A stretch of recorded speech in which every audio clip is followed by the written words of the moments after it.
ఇన్ఛార్జీలకు సంబంధించి వైఎస్ఆర్ కాంగ్రెస్ పార్టీ మరో జాబితాను విడుదల చేసింది. మంగళగిరి ఇన్ఛార్జిను మార్చేశారు. దాంతోపాటు నెల్లూరు లోక్సభ స్థానానికి అనూహ్యంగా విజయసాయిరెడ్డి పేరు తెరపైకి వచ్చింది. నెల్లూరు లోక్సభ ఇన్ఛార్జిగా విజయసాయిరెడ్డిని నియమిస్తూ వైఎస్ఆర్ కాంగ్రెస్ పార్టీ ప్రకటన విడుదల చేసింది. నెల్లూరు వచ్చే ఎన్నికల్లో నెల్లూరు లోక్సభ అభ్యర్థిగా వైసీపీ తరఫున వేమిరెడ్డి ప్రభాకర్ రెడ్డి పోటీ చేస్తారని భావించారు. అయితే ఆయన తెలుగుదేశం పార్టీలోకి చేరేందుకు సిద్ధమయ్యారు. ఒక దశలో అరబిందో శరత్ చంద్రారెడ్డి పేరు కూడా నెల్లూరు లోక్సభ స్థానానికి ప్రచారంలోకి వచ్చింది. అయితే ఇప్పుడు రాజ్యసభ ఎంపీగా ఉన్న విజయసాయిరెడ్డి వైఎస్ఆర్ కాంగ్రెస్ పార్టీ తరఫున నేరుగా ప్రత్యక్ష ఎన్నికల్లో తొలిసారి పోటీ చేయబోతున్నారు. నెల్లూరు లోక్సభ అభ్యర్థిగా ఆయనే నిలబడే అవకాశం ఉంది. ఈ నేపథ్యంలోనే ఆయన నెల్లూరు లోక్సభ వైసీపీ ఇన్ఛార్జ్గా వైఎస్ఆర్ కాంగ్రెస్ పార్టీ నియమించింది. దాంతోపాటు కర్నూలు అసెంబ్లీకి రిటైర్డ్ ఐఏఎస్ ఇంతియాజ్ పేరును కూడా ప్రకటించింది.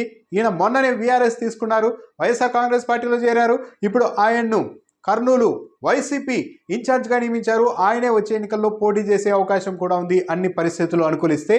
ఇక కీలకమైన మంగళగిరి స్థానంలో కూడా వైసీపీ మరోసారి మార్పు చేసింది. ఇక్కడ ఆళ్ల రామకృష్ణారెడ్డి ఎమ్మెల్యేగా రెండోసారి గెలిచారు. ఆయన ప్రాతినిధ్యం వహిస్తూ వచ్చారు మొన్నటి వరకు. ఆ తర్వాత ఆయన్ని తప్పించి వచ్చే ఎన్నికల్లో ఆయనకు కాకుండా గంజి చిరంజీవికి టికెట్ ఇవ్వాలన్న ఉద్దేశంతో గంజి చిరంజీవిని మంగళగిరి ఇన్ఛార్జిగా ప్రకటించారు. అయితే గంజి చిరంజీవిని ఇన్ఛార్జిగా నియమించడాన్ని మాజీ మంత్రి హనుమంతరావుతో పాటు మాజీ ఎమ్మెల్యే కాండ్రు కమల తీవ్రంగా వ్యతిరేకిస్తూ వచ్చారు. ఆయన్ను మార్చాలి అంటూ డిమాండ్ చేస్తూ వచ్చారు. ఈ నేపథ్యంలోనే గంజి చిరంజీవిని ఇన్ఛార్జ్ పదవి నుంచి తప్పించారు. ఆయన స్థానంలో మురుగుడు లావణ్యను నియమించారు.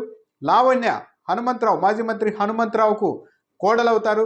దాంతోపాటు మాజీ ఎమ్మెల్యే కాండ్రు కమలకు స్వయాన కూతురు అవుతారు. సో ఇప్పుడు లావణ్య వైసీపీ ఇన్ఛార్జ్గా మంగళగిరిలో నియమించారు.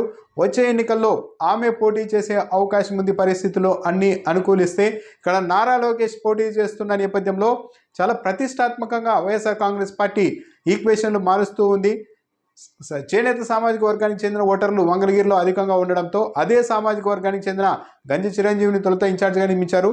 ఆ తర్వాత ఇప్పుడు లావణ్యను నియమించారు. ఈమె కూడా చేనేత సామాజిక వర్గానికి చెందిన వారే.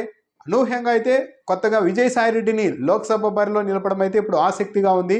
ఎవరు ఊహించలేదు పెద్దగా. విజయసాయిరెడ్డి ఇప్పటికే రాజ్యసభ ఎంపీగా ఉన్న నేపథ్యంలో ఆయన ఇప్పుడు ప్రత్యక్ష ఎన్నికల్లో నెల్లూరు లోక్సభ నుంచి పోటీ చేసే అవకాశం ఉంది.